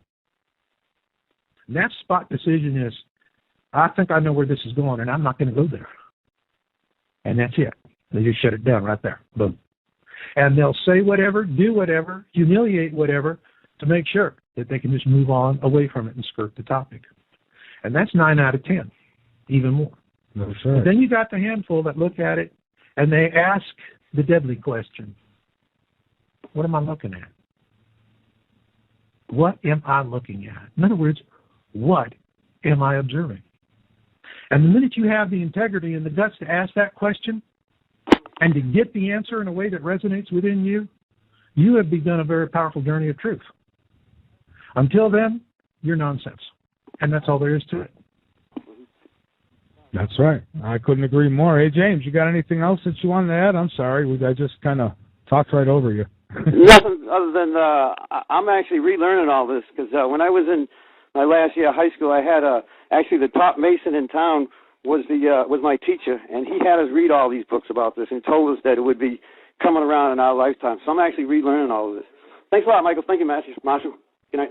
All right. Hey, thanks for that little thing you just put in. That was valuable information. Thank you. Yeah, absolutely. And Marshall, I thought maybe we got down to about the last 40 minutes here, so I thought maybe we'd get into a little bit of survival, because for the people who do take this serious, or at least take the earth changes serious that we're going through, I know people will fall into a sinkhole and still deny that anything's wrong, but perhaps we could go through a little of the survival. Yeah, it's like, how do you fall into a sinkhole and ignore that, you know? But to this day, I am so amazed at the power of human denial. I know. So am I. You know, it is just really, really powerful. People just don't want to believe it. But in terms of survival, first thing is, I would say, is sit down and reread Exodus. But reread it not in allegorical order. Reread Exodus in scientific order. So it begins with the water turning red, blood red. But then the second is going to be the hail, the fiery hail. What we know about this object that we're seeing reported from the observations, not only from 00 Sky View, but Nibiru 2012, the guy that originally did it, who his account was taken and compromised by disinformationalists who then smeared him. Whoever that guy was, if you're listening, you have always been my personal hero, Nibiru 2012. You got brass ones, baby. You are the real deal. And God bless you wherever you're at. But getting back to this, and reread that. Now, what's going to turn the water red? Iron. And what we're seeing with this thing is it's got a huge field of iron dust coming along with it. we pass through that, guess what? The water's going to turn blood red. Just for the same reason you go to a brickyard and you say, I want really bright red bricks for my chimney. What are they going to do? They're going to take the same old brown stuff that they use, and they're going to add iron to it, because the iron is what turns it red. And so that's what's going to happen, which means once that's in the water, that water is not potable. And we're not talking about it's going to affect the oceans. It's going to any open water source. Doesn't matter. Rivers, lakes, streams, oceans, anywhere where that dust can settle is going to become unpotable. All right? So if you are living out in the country, drill a well. Not a shallow one. Go deep.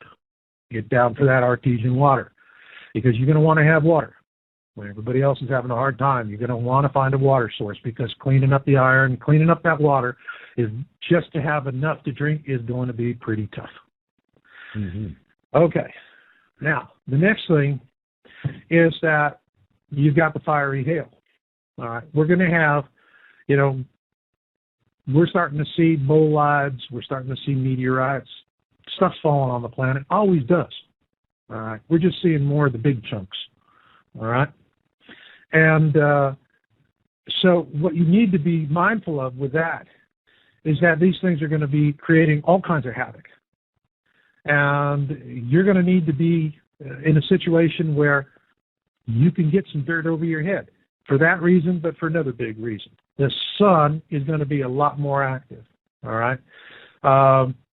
When I was telling you earlier, I was studying this Islamic stuff about Planet X. And what they're saying is the sun is actually going to become so enraged by this flyby that Mercury and Venus are going to be completely hosed. That's it. Those planets aren't going to be there after this. Well, oddly enough, the Avebury Formation, 2008, that I document in my book, Crossing the Cusp, has about the same message. And it resonates more with that than anything else, which I was really shocked to find, by the way. So the point here is if you got an active sun, you got all this heat beating down, you need to have dirt over your head as much as you can, 6, 7 feet, whatever. So, you got a backyard, that's it. Be in a situation where you can, if you got to dig down real fast and shore up and make yourself a temporary facility. So if you haven't dug something, okay, just make sure you got the tools on hand. You got the shovels and picks and something to shore it up, so that during the day when there's sunlight and everything on the surface is getting fried, you're down there.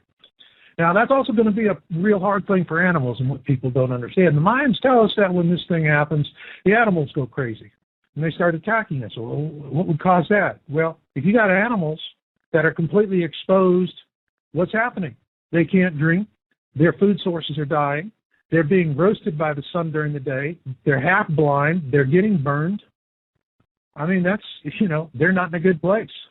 And what are we going to be doing? We don't think about it. We got a little canteen with water that we're drinking out of. The animals will smell that because we can't smell it. They can't. They're going to come for it. The point here is that, you want to have something that you want to have a weapon, a rifle that is powerful enough to take down an animal that's going to be a problem for you. And, what I tell folks is if you can't afford something, and this is not something you get an AR-15 for, all right?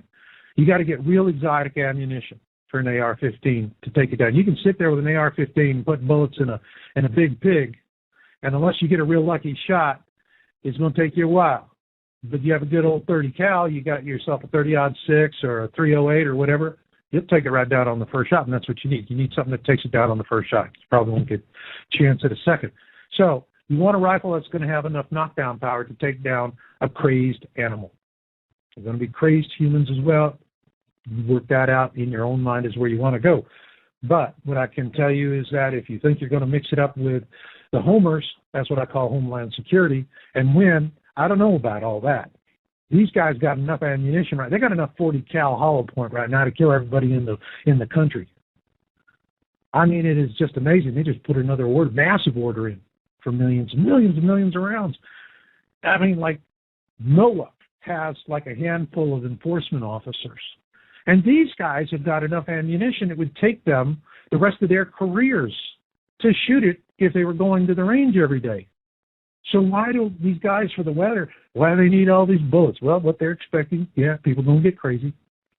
The people that are going to get crazy are the ones that are, the same ones that will listen to me or listen to you and go, they're so stupid.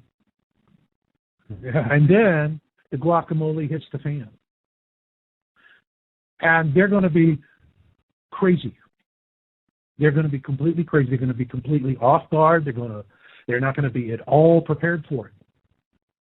Whether you go out and you buy survival gear or not, just the very fact that you will start thinking about it is going to help you save your life. Because your brain is a biological wetware computer of immense sophistication. Now think about it. You go into a bank and there you are, you're doing a transaction and boom, you got a couple of punks with 9 millis and they're waving them around. This is a hold up. And the next thing you know, you got some nervous kid with a shaky hand and a light trigger and he's got, a Glock sticking right into your temple. Yeah. And there you are. And out of the corner of your eye, across the street on a building, you see SWAT team moving in and there's a SWAT team sniper. And he's setting up. Now, as that SWAT team sniper is setting up, do you want him sitting there and looking at all this going, let's see, the pointy end of the bullet goes this way? Do you really want somebody that's learning on the job? Or you want somebody that's been out on the range, he's been in simulations, he's been in practice sessions for years training for this very moment? Or do you want somebody that says, I think the pointy end goes to the front of the bullet, gunny thing. What do you want? So, if you are just thinking about this, you're contemplating it, and you're not in a sense of you're judging somebody because you were smarter and they were stupider. No, you're sitting there and you're thinking about it. If this situation happens, how would I respond in that situation? If I live along the coast and I see a wall of water coming, what do? Do I stand there and go, wait for the tsunami to suck the water out and strand the fish and turn them to the wife and say, Harriet, let's get a basket and spray lunch? Or are you getting some elevation as fast as you can? All right. So the point here is if you are preparing for it mentally, you have got a wetware computer between your ears that's going to look at this, process this information, say, hey, buddy, you've been here, done that, you thought about it, this is what you got to do, get after it. And while you're doing that, everybody else is going, let's get the baskets and get the free fish. That's right. Okay? So, you're doing that, and you're preparing, and there are basic things that you can do, and you can help for yourself. But in a survival situation, it doesn't matter what you have in the way of supplies. You talk to anybody who's an expert in survival, they'll all tell you the same thing. It doesn't matter what's in your kit.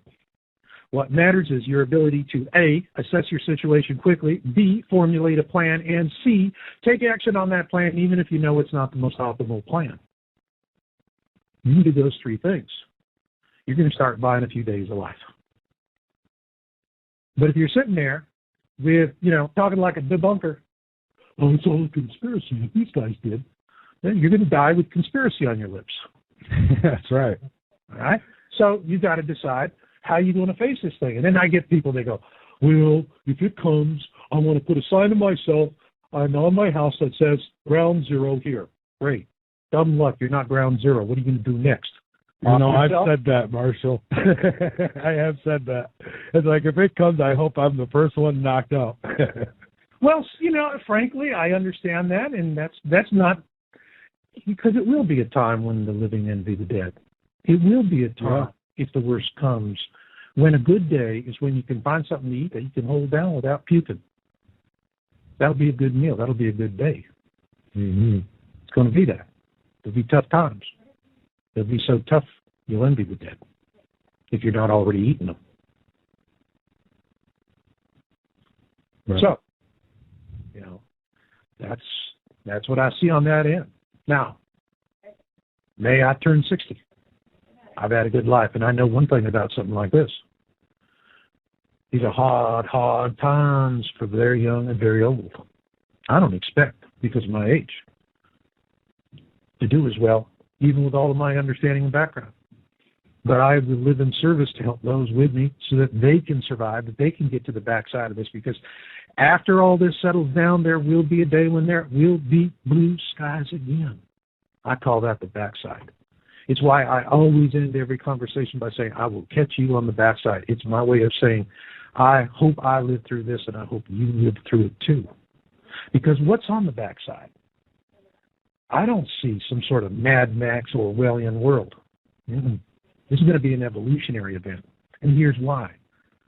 You listen to people who've had shared death and near-death experiences. All right? And this is a hard thing.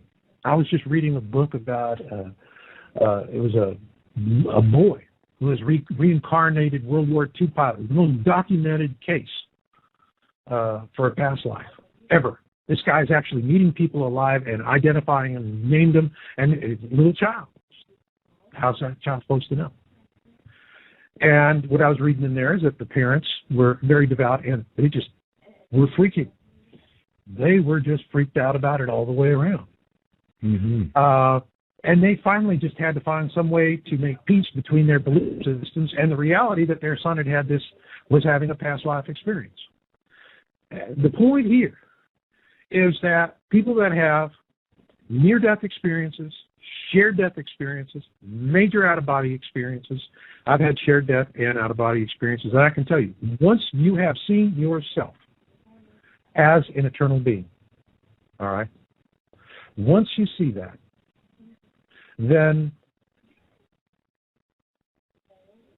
everything changes. And you lose your fear of death. It doesn't mean you want to die badly. We're going to go through a massive dieback. By some accounts, 1 in 9 will survive. You look at the Georgia Guidestones, it says keep the population of the earth under 500 million. It doesn't tell us how we get there, does it? No. And, it makes you wonder what side of the decimal point am I on, right? Right. So the thing here is that we will go through an immense period of death and dying. It's going to touch everybody in ways that are going to be profound, in ways that they couldn't imagine today.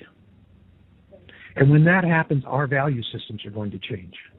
We will have that millennium of peace that prophecy predicts for us, because that is what we're going to make for ourselves. We are going to realize that acquisition is not the first and most important thing in life, that harmony within ourselves and everything around us, that is the first prerogative of life. And when we do that, we will break this chain of failure, because all empires fail. Our empire is failing. All right? So I see on the backside, I don't see a dark Orwellian future. I see a future that is damn well worth surviving, to be a part of, to be a constructive member of, to contribute to know that when you stand before your God, when that day comes and God says, what did you do to help your species? You're going to have some solid answers. You're not going to be going homina, homina, homina, homina. All right? So there it is. You want to prepare? Start thinking about it. The rest will work out. I find once people get into planning and preparation, they can talk. I watch them for years. They'll go on. They'll talk about it. They'll talk about it until you're just crazy talking to them. All right? But in the end of it, all right, once you take responsibility for the knowledge, once you take responsibility for yourself, it's like hitting a switch on an Energizer bunny. Bang, bang, bang, you're down the road. That's right. No one's going to stop you. So that's about, in short order, about as much as I can say, about all of that. All right. And, Marshall, I want to say, I don't know if you want to take a call or not, but probably not, because we're getting down on time. Well, he dropped anyways, it figures. But anyways, I just want to say this. If you're in my chat room over on LateNightInTheMidlands.com and you disagree with the guest, that's fine. You could disagree all you want. You could put evidence in your favor if you like, whatever you want. But when you start chopping at them and making accusations rather than just disagreeing, well, then you need to man up and you need to call in and you need to, face that person. I'm not going to let you sit in my chat room and keep chopping at the bit at somebody, because all you are is a distraction. And, you know, if we want distractions, we'll turn on our fake news. That's good enough, right? So, my website's not the place for that. So when I ask you to stop, you stop. If not, I kick you out. So you're gone now. So just let it go. But that's where I'm at with that. You know, I don't mind, Marshall, if people disagree. And there's believe me, you're always going to find, no matter what the topic is, people are going to disagree. But to sit and make accusations and say, oh, this guest is a con artist, or that guest is lying, or he's trying to sell a book, or, you know, those are accusations. Yeah. And I don't allow that. But you know something? I don't see jerks like that. I mean, think about it. I mean, this, you know, the guys that do that, is that someone you want, you know, if he shows up with your sister and she goes, I'm madly in love and I want to make babies with him? You know, what are you going to say? Hey, sis, if you change your mind, I'll pay for the Prozac. All right? You know, I mean, these are malcontents. I look at the people, I think about the amazing people I have met over the years and how much they inspire me. In times when I'm going, you know, why the hell don't I do something where I can make some real money, you know? God, I think that every day, Marshall. It's like, you know, it's like, well, this is a thankless job, you know, but, and I come across them quite a bit. You know, widows and widowers. And they've been following this for a long time. One man I knew, he's 92. He first started following Planet X after he read a book in 1930. Okay. And I have met people who have, I remember this one woman in particular, because, you know, she gave me her address and I put it up there to see, you know, and that's something I do for my folks. I go, okay, where are you going to hang out for all this? And I Google it and I look at it and I say, okay, you're going to have problems with refugees coming from this direction. You're going to have problems with that coming from this direction, and help them out as best as I can. And this one lady, her husband passed away. She sold her home in the city for a good price. She went out to the country.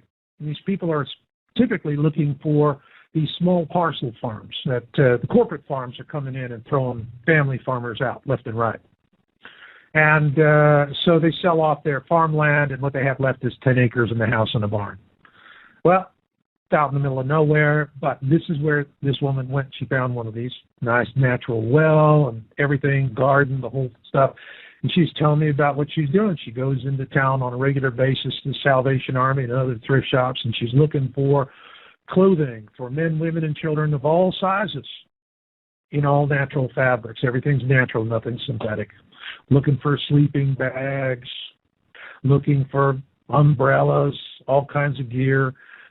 They're setting aside food. They're setting aside everything that she can. Nothing's real fancy. Most everything's used. Everything's frugal. And I asked her, and I said, dear, are you doing this so that your family is going to have a place to go when the guacamole hits the fan? She said, no, they all think I'm as crazy as a peach orchard boar. I'm doing it because I know God will bring the people to me that I will help. And that's all I need to know about it.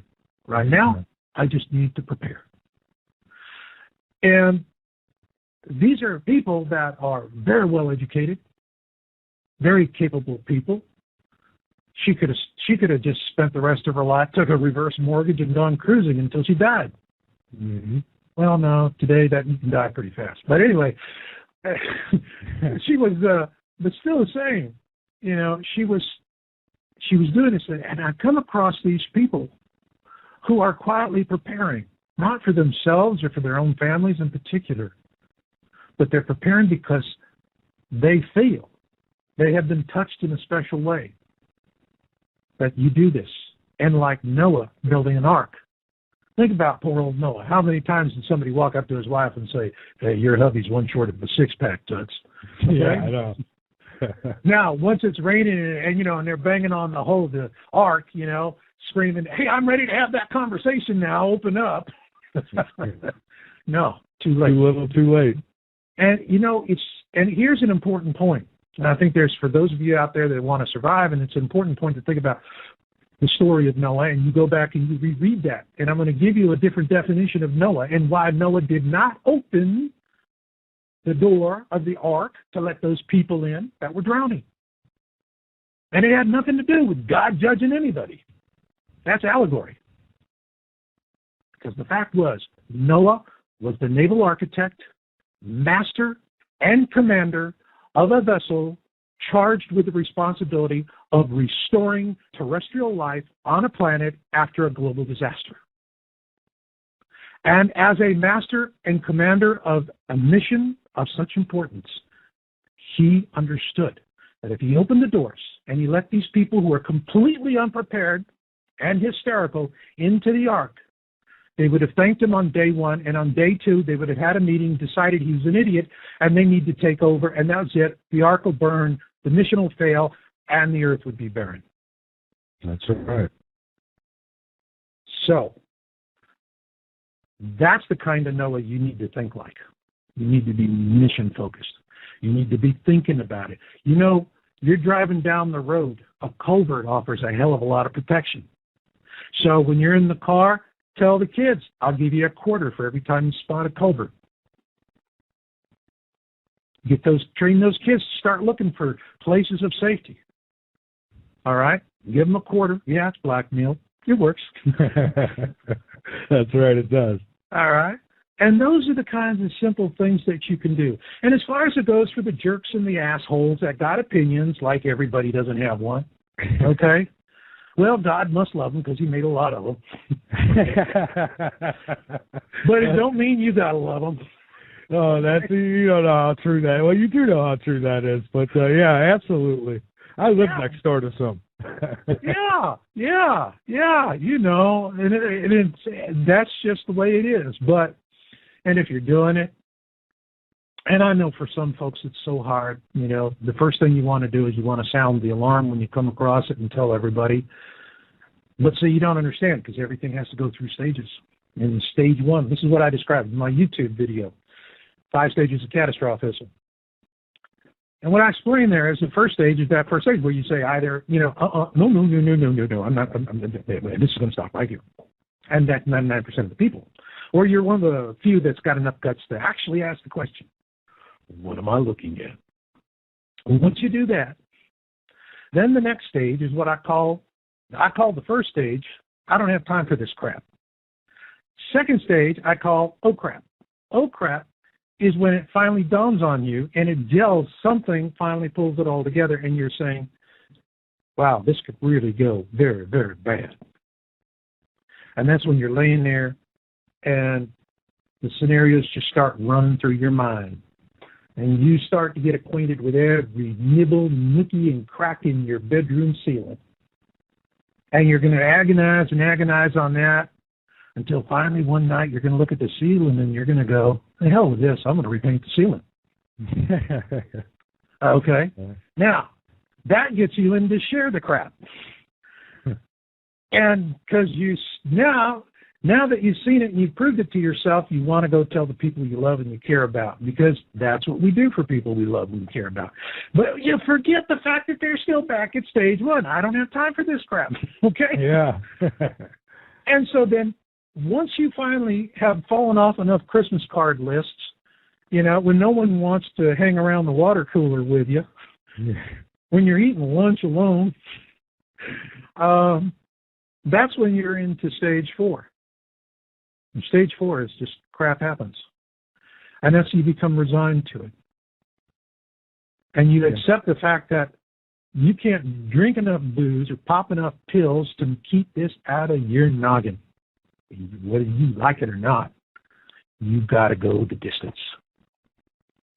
And when you do that, you'll eventually get to stage 5, which is the universe is unfolding as it should. Now, what does the universe unfolding as it should mean? It means that the universe is not unfolding at the speed of human expectations. Which is why I say, believe nothing, observe everything.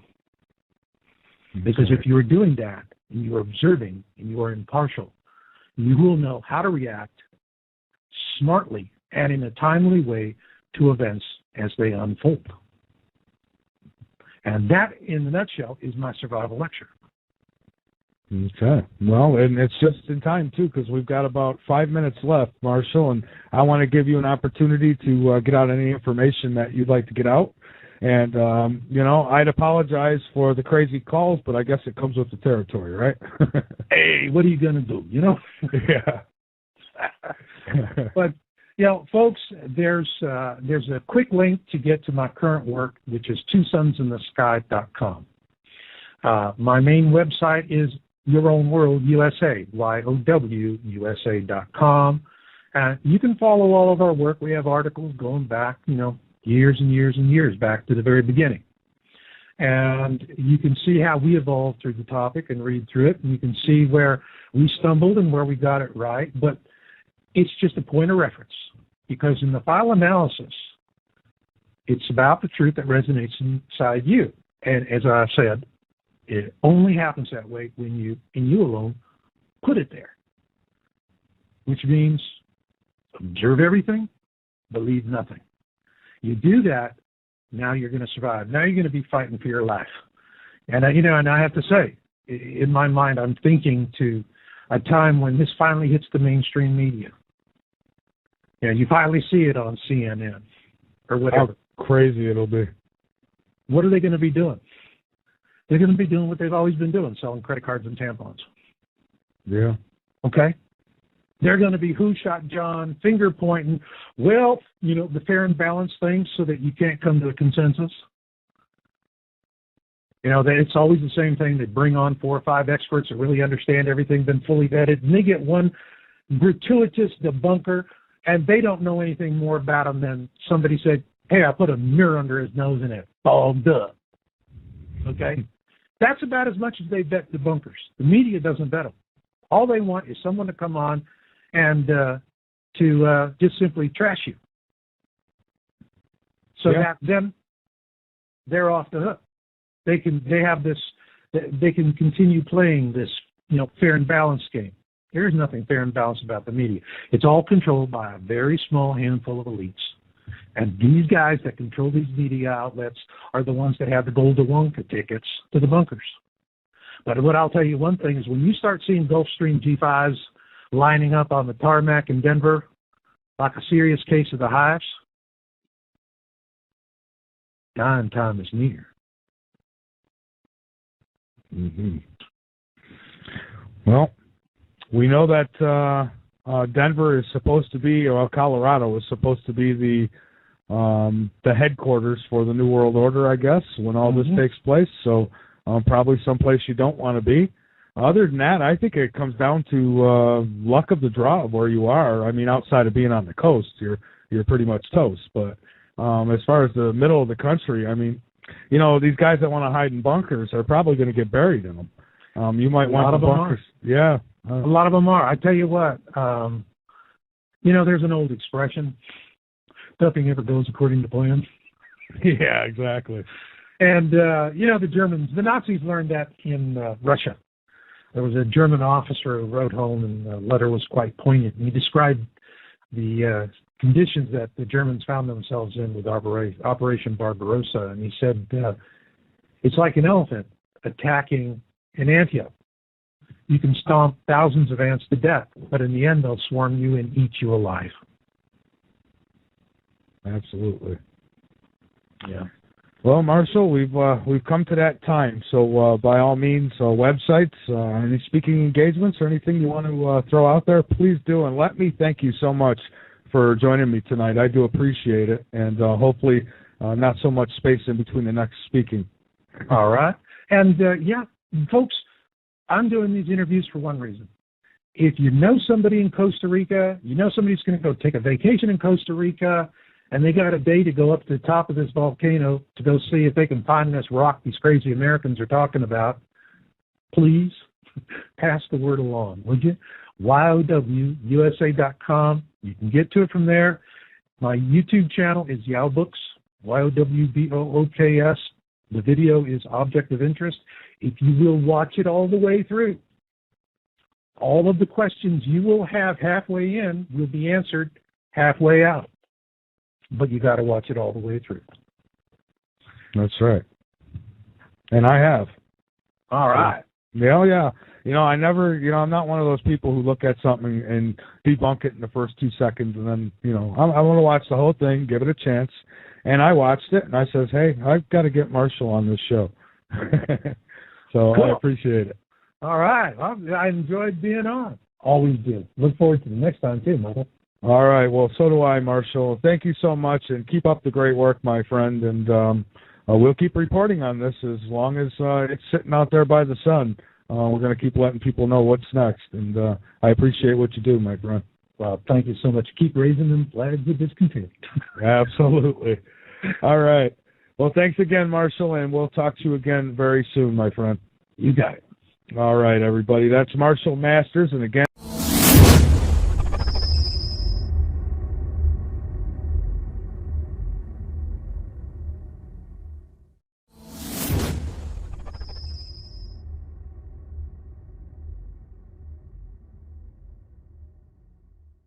that if you don't know. My guest tonight, as I said, Marshall Masters, an incurable optimist at heart. Marshall is in it for the species. His mission is to help others become self-informed about future catastrophic threats. He also believes that men and women must face the next global catastrophe as co-equals and advocates, a service to others approach to survival. Marshall's secular interest in surviving global catastrophes is the result of several milestone experiences in his life. From 1984 to 1988, Marshall worked as a science and technology features producer for the cable news network CNN and the Texas cable network TNN. In 1989, Marshall moved to San Francisco to pursue a career in informational technology as a freelance technical writer. 2 months later, the Loma Prieta earthquake rocked the entire Bay Area during the World Series, and as a result, I think he's been really looking into this Planet X thing, and he has definitely done some serious research on this, and he's been getting the word out about it, and tonight he'll get the word out about it here. In his website, www.marshallmasters.com. You can also check out his video at www.twosunsinsthesky.com and any other websites he might suggest tonight. So let me get him. He's going to be joining me here on Skype. So I'm going to go ahead and get him connected with us here. So hang on for a moment. Be patient, and I'll find him. I got so many people on my list. Okay, here we go. All right, so everybody please welcome Marshall Masters back to Late Night in the Midlands as soon as he picks up. Marshall Masters, welcome to Late Night in the Midlands. All right. All right. Yeah, it's a pleasure to have you back. It has been a while. Yeah, it's been a big time. Yes, and a lot has happened since then. That's an understatement. Yes, it sure is. So yeah, we're live and ready to go. And are you getting any feedback? I'm on my middle speakers, but I can switch to a headset. No, I'm not getting any feedback at all. Good audio? Yeah, good audio. Excellent. All right. So Planet X. This has been an interest of mine for quite some time now. I've been covering it and trying to get to the bottom of it. I know a lot of my listeners have been saying, Mike, you got to get some more guests on about this. We want to know what's going on. So where do we start with all this? I mean, first off, I guess the big question is everyone wants to know, is this real? For me, it is. Absolutely. So, I mean, this is something where, and what I'm telling folks, particularly with the study that we're doing now, is believe nothing and observe everything. Right. And that's the only way you just observe. That's what we're doing now. I mean, I just updated our archive image database on this story we're following. We have over 1,000 images. All right. And I mean, I'm starting to feel like I'm, Jim Delatoso doing ufology here, and, we just have this massive number of images, and folks are responding in different ways. By and large, I mean, the video that we put up is 5-to-1 positive. But on the folks that are not positive on it, I've never seen a more vocal group of hand-wringing and anger, since I started doing this. The topic is, this topic, and particularly what we're following now, seems to really provoke, in some people, some pretty negative reactions that are just emotional. Yeah, absolutely it does. I know because I'll post some of these shows on YouTube, and it got to the point where I had to monitor the comments on the videos because people just the dumbest things that they say. I mean, I guess I don't know if it's out of fear or denial or what the deal is, but they do get pretty angry. Some of them when you bring this up. Some of them get really angry. It's to me, it's just kind of like a big cognitive dissonance circus. And cognitive dissonance is a technical way of saying, don't confuse me with facts, I've already made up my mind. And, that's what happens. People see this and whoop, it hits something with them, and they just become irrational, difficult to deal with. Explain to me this, explain to me that. You get the lines like, well, it seems logical to me. When you hear that, trouble's coming. Right up there with, in my humble opinion. Yeah, exactly. But, one thing I've been telling people is, okay, if you haven't took a grasp on Planet X and you don't believe that's real, you cannot deny the changes that have been going on this planet. So something's behind all that. Yeah, and that's really what drives traffic on the topic. I mean, after the Mayan calendar, the genre really has gone quiet. But I've seen these cycles before, and what brings people back is not some sort of mass delusion that some folks would tell you, but it's what brings them back is they're seeing what's happening in the world around them. They're actually looking and taking note, and they can't explain it. I mean, like today, oh my God, this poor guy dies when a sinkhole eats his house in Florida. I know. And excuse me, I don't think they're fracking for anything down where that guy died. So, we go through these rationalizations. Let's see, what is it? Let's see, with earthquakes. I love the earthquake thing. I mean, I've been doing this since 1999. I can remember when I first started doing this. A 6.0 anywhere in the world was evening news, period. Now, it doesn't make the evening news unless you're a 7.0 with at least a 4-digit death total. You got to have over 1,000 people die, and it's got to be a 7 before it gets any serious attention. Otherwise, it might be one of these little blips of, we had a 6.9 to 11. And the next thing you know, they're off selling credit cards and tampons, and that's it. Yeah, that's right. And that's something that I have noticed is the earthquakes have picked up. And some of the debunkers out there will say, well, no, it's just that there's better technology now and there's more news outlets, and that's why you hear about more. And I don't buy that. Well, excuse me, but that's a whole lot of you know what I mean? Yeah, absolutely. And I'll repeat that for those of you who speak French. And let's talk about that one particular argument, that there's more stations. Well, yeah, there are more stations. And that's fabulous because these stations are giving us a ton of information about these small quake swarms.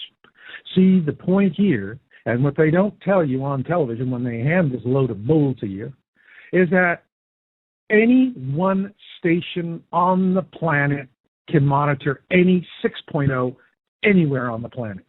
Okay?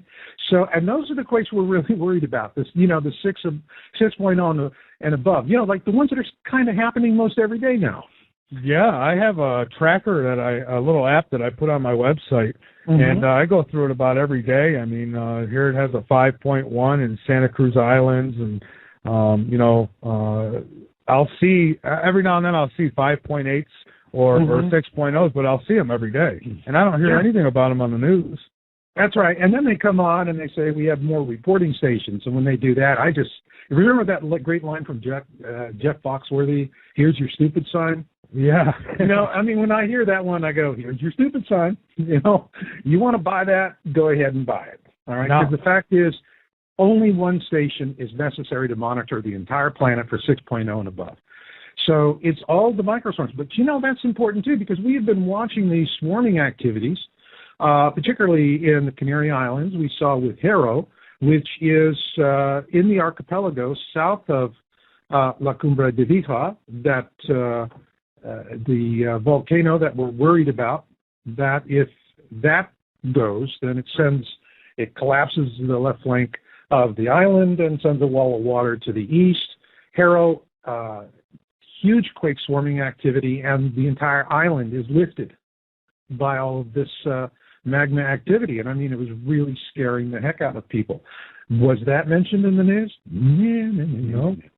And right now I'm looking at this earthquake app, and it says there's a 6.5, and I think I'm saying this right, Kuril Islands? Yeah. Yeah. So a 6.5, and I bet you won't see it on the news.